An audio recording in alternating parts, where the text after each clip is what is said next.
2. Delegación Principado de Kuatoine, Ministerio del Exterior. Caballeros, la delegación con destino a Rusia está casi lista. Actualmente Rusia dice querer establecer lazos diplomáticos, pero hasta ahora no sabemos si serán como el reino de Roulia y discriminarán a los demi-humanos. Para ello he seleccionado especialistas de los principales ministerios. Debido a eso les concedo la máxima autoridad para que el comercio con Rusia se convierta en la fuerza de nuestra nación.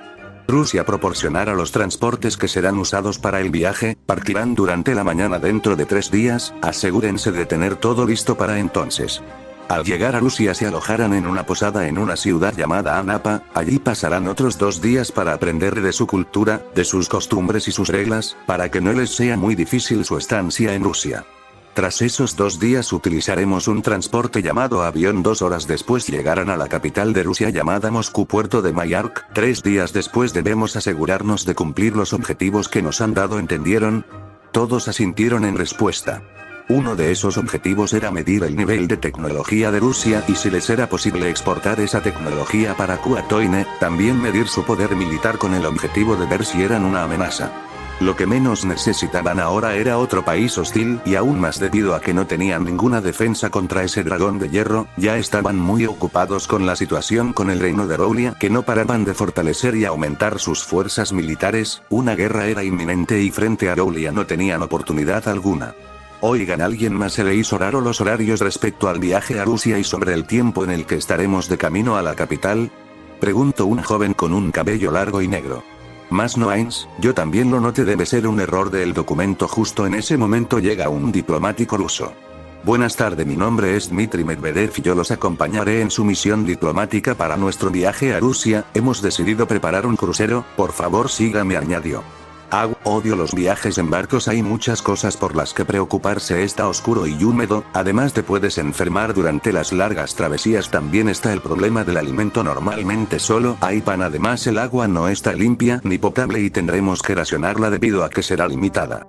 Eso sin mencionar el largo tiempo que estaremos en el barco, aunque el documento decía que solo serían 2 días de viaje, debe de ser un error de traducción. Pronto, mientras más se acercaban al puerto, veían un barco del tamaño de una isla atracado al muelle. Los diplomáticos se sorprendieron debido al tamaño del barco que los llevaría a Rusia. Increíble, esa cosa enorme. Y no tiene velas. Ese barco que está anclado es el que el gobierno de nuestro país ha enviado para transportarlos a Dmitry, dirigiéndose a los ahora impresionados diplomáticos de Kuatoine.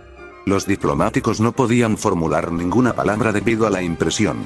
Delante de ellos se encontraba un barco blanco sin ninguna imperfección, el cual no tenía velas y encima era del tamaño de una isla, algo inimaginable para ellos. Ya arriba de barco, esta es la cubierta del crucero, es tan luminosa y bella, habló estupefacto Ains. Es como si hadas de luz habitaran este lugar, dijo otro de los diplomáticos. Ains inmediatamente recordó algo que para él no tenía sentido y era que el barco no tenía velas. Disculpe, ¿cómo se mueve este barco? Por lo que he visto no tiene ninguna vela, ¿acaso son como los barcos de Mu? Bueno, en realidad no estoy muy informado respecto a los barcos mágicos de Mu. ¿Cómo explicarlo? Este barco se mueve gracias a un motor diésel, es algo así, dijo Dmitry mostrándole el motor del barco a los diplomáticos. Ya veo, no entiendo mucho respecto a ese diésel, pero si Rusia es capaz de crear algo así, me pregunto cómo será su ciudad. Unas horas después, camarote de Ains, el diplomático actualmente se encontraba escribiendo en su diario todo lo que había visto a bordo, todas esas maravillas como la luz, el aire acondicionado que podía mantener una habitación caliente aún en alta mar, la comida que era sabrosa y que sobrepasaba sus expectativas. Él, Gareth y Wolf pensaron que el viaje sería una pesadilla con todos los peligros de viajar en barco, pero se equivocaron, era cómodo adentro y estaba muy iluminado. En la diferencia de Gareth y Wolf notó que si era posible exportar toda esta tecnología, la comida y todo lo demás, sin duda sería un triunfo, incluso posiblemente le darían el ascenso que él tanto estaba esperando hace tiempo. Era su oportunidad de triunfar. Con todo lo que había visto a bordo del barco, se preguntaba cómo sería su país. Con todo lo que había visto, esto igualaba a las potencias, no, las superaba. Y ahora, tras ver todo eso, les quedaba aún más claro que 2 días después, puerto de Anapa. Atención todos, ya se puede ver la ciudad de Anapa. Tomaremos un transporte desde el puerto hacia el hotel donde se alojaran y donde les enseñaran las cosas básicas sobre Rusia y sus ciudades. Exclamación de apertura _ exclamación de cierre. Todo el mundo miraba sorprendidos a esos edificios tan altos. Imposible, ¿cómo? Se cuestionaba Gareth. Miren, hay gente adentro. Gritó Welf. Hotel, muy bien, lamento la tardanza, sus habitaciones ya están listas, por favor síganme, dijo Dmitri. Todo esto es demasiado sorprendente, no crea que sea capaz de sorprenderme otra vez, dijo Gareth. ¿Quién pensaría que había un país como este al noreste? Me pregunto qué hubiera pasado si hubiéramos derribado ese objeto volador. Posiblemente ahora estaríamos en guerra contra un país igual de avanzado que las potencias. Tras escuchar lo que dijo Welf, tanto Ainz como Gareth sintieron miedo al imaginarse algo así, su capital en llamas con esos objetos voladores tan aterradores para ellos sobrevolándola. Ah, casi se me olvida, el gobierno ruso quiere agradecerles por aceptar venir a nuestro país para entablar una amistad entre nuestras naciones, dijo Dmitri mostrándoles relojes. Esto es un reloj, sirve para medir el tiempo, añadió. Unas horas después, tras eso, Dmitri nos explicó las costumbres, cómo funcionan los semáforos, nos explicaron las leyes básicas y sobre todo, qué era ese objeto volador que sobrevoló Miak. Ahora sabíamos que se llamaba avión y que el que sobrevoló Miak solo era un avión de reconocimiento y que había muchos más y que incluso habían para transporte de civiles. Aunque también habían cosas fuera de nuestra imaginación como la luz o el teléfono, pero nos explicaron que todo eso está hecho a base de ciencia, cosas que para explicarla tendríamos que estudiar años. Señor Dmitri, quería preguntarle si me sería posible visitar una base del ejército de Rusia. Claro, no veo por qué no. Solo espere un segundo. Dijo Dmitri saliendo de la sala, para unos minutos volver a entrar con una sonrisa en la cara. Parece que es su día de suerte, señor. Ainz, más tarde habrá un festival aéreo donde se mostrarán algunas de nuestras armas, para que entienda, es algo así como una demostración de parte de nuestras fuerzas armadas para que los ciudadanos rusos conozcan más sobre quienes los protegen, dijo Dmitri dejando sorprendido a todos. Para Ainz, Gareth y Welf era algo impensable que las personas normales accedieran a una base militar. El único momento que podrían ver al ejército, al cuerpo aéreo de Wyvern, era durante algún desfile. Tras eso decidieron ir a pasear por la ciudad. Todo estaba tranquilo hasta que en un momento se escuchó un rechinar y luego un golpe. Todos miraron hacia la izquierda en un cruce de calles para ver un auto sobre la vereda y una mujer tirada en medio de la calle. Es un accidente de autos, últimamente está aumentando la frecuencia con la que ocurre. Denme un momento, llamaré a una ambulancia, dijo Dmitri. No hay tiempo, la curaré. Gritó Ainz mientras corría hacia la mujer. Por favor espere, señor Ainz, la ayuda llegará dentro de poco, dijo Dmitri. Sin embargo, Ainz hizo caso omiso a lo que dijo Dmitri. Dmitri vio eso y suspiró al ver que el diplomático, alguien que se suponía que debía tener bajo vigilancia en todo momento, lo ignoró. Más imposible, ¿cómo? Se preguntaba Dmitri al ver que la herida desaparecía. Ainz empezó a hablar en un lenguaje desconocido, mientras Dmitri veía cómo la herida empezaba a desaparecer, para luego notar que alrededor se había causado un alboroto por parte de los civiles al ver eso. Algunos empezaban a hablar entre ellos sobre lo que acababa de ver, mientras otros empezaban a grabar con sus teléfonos. ¿Viste eso? Sí, fue increíble cómo rayos hizo eso. La gente gritaba como loca. Desde su perspectiva acababan de ver un milagro. Ya en un coche eso fue impresionante, teníamos informes sobre la magia, pero verlo con mis ojos fue increíble. Gritó Dmitri elogiando a Ainz. ¿Es la magia tan rara en Rusia? Preguntó Welf impresionado por la reacción de Dmitri al ver cómo Ainz curaba a esa mujer. Bueno, en realidad la magia es inexistente en Rusia, dijo Dmitri. ¿Qué? Gritaron los diplomáticos al mismo tiempo de sorpresa. ¿Y qué hay de esos aviones y del barco y de ese coche y de sus aparatos de comunicación? Gritó sorprendido Gareth. Si eso no es magia, ¿qué es? Preguntó Ainz. Es tecnología, nuestra sociedad se basa en la tecnología. Todo lo que han visto hasta ahora es tecnología, nuestros avances, todo es a base de ciencia, todo. Si Rusia se ha centrado en el desarrollo tecnológico para romper nuestras propias barreras, es decir, hemos desarrollado tecnología a tal punto que nuestra sociedad y las ciudades dependen de la tecnología. Todos los delegados habían descubierto algo importante sobre Rusia, algo que podría su manera de ver las cosas, debido a que para ellos era difícil usar magos, debido a que no habían muchas personas hábiles que pudieran usar la magia. Saber que Rusia dependía totalmente de la tecnología significaba que ellos con el tiempo podrían desarrollarla. Pero había alguien que pensó algo ingenioso. Eso significa que si Rusia depende totalmente de la tecnología, podríamos darles magos para ayudarlos con los heridos, podrían abrir una tienda o un hospital donde brindaran sus servicios y a cambio que ellos no dieran parte de su tecnología, pensó en su mente Welf. ¿Y sería posible que ustedes nos exportaran su tecnología a cambio de algo? Preguntó con interés Welf. Bueno, hace poco nuestra nación aprobó una ley llamada Ley de Prevención del Flujo y Salida de Tecnología del Nuevo Mundo, la cual prohíbe que nuestras tecnologías centrales como la tecnología militar, en cuyo caso se considera ilegal. Oh, ya veo, dijo desanimado Welf. Pero si se trata de ciencia, puede comprar uno en cualquier librería, aunque puede que demoren un tiempo en ser traducidos, dijo Dmitri animando a los diplomáticos. Tras eso Welf decidió comprar todos los libros sobre ciencia que veía para llevarlos a Kuatoine y que los traduzcan. Oh, hay que darnos prisa, la demostración aérea está por comenzar, dijo Dmitri rápidamente. Todos empezaron a moverse hacia el festival. Festival Aéreo. Ains, Welf, Gareth y Dmitri se encontraban en las gradas esperando a que la demostración comience. Por favor, presten atención, el caza Su-35 está a punto de despegar. Se oyó por los altavoces el que ruidoso es.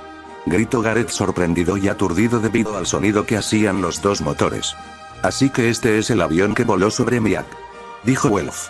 No, ni mucho menos, este es un caza de combate, el que sobrevoló Miak era de reconocimiento, dijo Dmitri explicándole a Welf. Un avión creado para el combate, qué poderoso y magnífico, pensó Ains internamente maravillado por la forma del avión y su velocidad. Tras que el Su-35 terminara de hacer las demostraciones, Dmitri llevó a los diplomáticos para que conocieran al piloto que voló el Su-35 y les explicara sus características. ¿Cree que podría hablarle a los diplomáticos sobre el caza?, le preguntó Dmitri al piloto. Por supuesto, el caza Su-35 cuenta con dos motores, una velocidad máxima de 2 Mach equivalente a 2,778 km por hora, tiene 12 espacios bajo las alas y los motores para cargar misiles y bombas. Ains y Gareth estaban escuchando atentamente a lo que decía el piloto, sorprendidos por la velocidad que podía alcanzar. Sin embargo, por otro lado, Welf, como ex miembro de la Orden de Wyvern, solo tenía una imagen de qué pasaría si estos cazas Su-35 los atacaran. Sin duda no tendrían nada con qué defenderse de esos aviones, son mucho más rápido que los Wyverns, no sobrevivirían. Sin las contramedidas necesarias, su Orden de Wyverns caería sin oponer resistencia. Esa misma noche, habitación de Ains, se podía ver nuevamente a Ains sentado en su escritorio escribiendo en su diario. Hoy hemos estado en una demostración aérea, he visto a aviones como los que sobrevolaron sobre Miak, estoy sorprendido de que Rusia sea capaz de crear máquinas como esa, capaz de causar una destrucción inimaginable, y estoy aterrado de que nos ataquen. En ese caso no tendríamos más opción que rendirnos, no somos amenaza alguna para ellos. Lo único que tenemos que podría causarles un mínimo daño son nuestros Wyverns, aunque estoy seguros de que no durarían mucho tiempo frente a esos llamados cazas.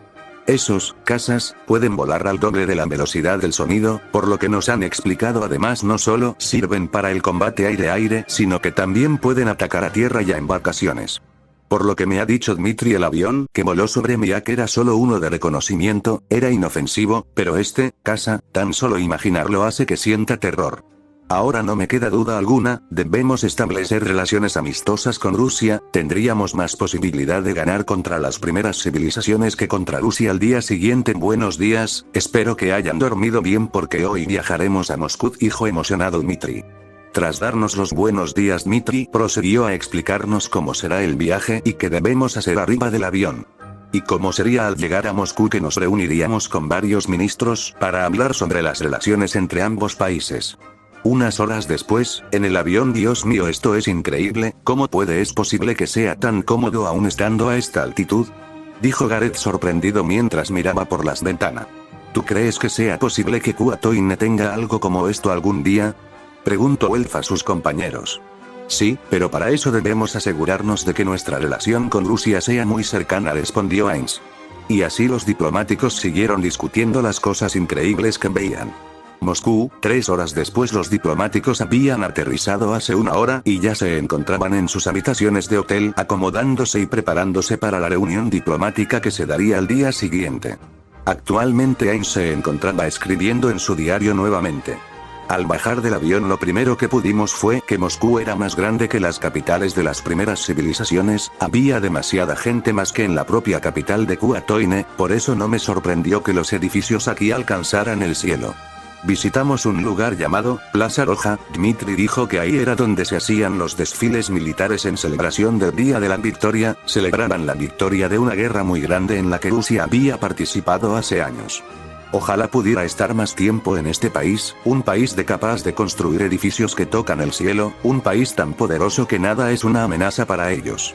También estuvimos en un tren, es como un avión pero más lento y que va por tierra. Quedé sorprendido por el tamaño y la velocidad que alcanza. Al día siguiente, reunión diplomática entre Kuatoine y Rusia. La reunión ya había comenzado y un hombre se dirigió a la delegación de Kuatoine. Buenas tardes, mi nombre es Alexander Nikolayevich, soy el ministro de Agricultura.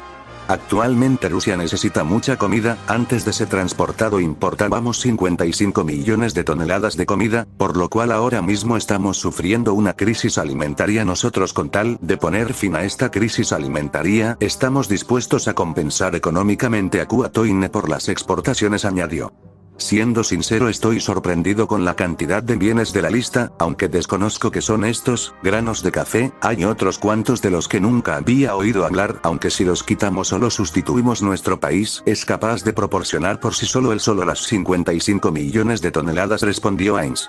Sin embargo, Kuatoine no posee ni los medios de transporte ni la infraestructura necesaria para exportar regularmente, sin mencionar que no tenemos medios algunas para llegar a Rusia, nuestros barcos no son capaces de llevar tanta comida y mucho menos tenemos una flota disponible, interrumpió Gareth. Ya veo, el lado ruso se llenó de susurros. Por fin habían hallado una solución a su crisis alimentaria, pero no tenían cómo traer esos alimentos. Soy Vitaly Saveliev, ministro de Transporte. ¿Esto puede ser una situación positiva para ambos países? ¿Positiva?, se preguntaron todos los diplomáticos. Rusia propone que a través de fondos de asistencia, se expanda la infraestructura de puertos y la construcción de un sistema ferroviario en todas las regiones productoras de granos. Exclamación de apertura, guión, exclamación de cierre. Todos en la delegación de Kuatoine quedaron sorprendidos. Todas las cosas maravillosas que habían visto en Rusia por fin llegarían a Kuatoine. Kuatoine tenía excedente de comida, por lo que la comida nunca fue de gran importancia y valor para ellos, pero ahora tenían una oportunidad de mejorar su país exportándolo y ahora tenían la oportunidad de llevar el tren a su país, junto a esos inmensos barcos. Para Kuatoine la situación no podría ser más favorable.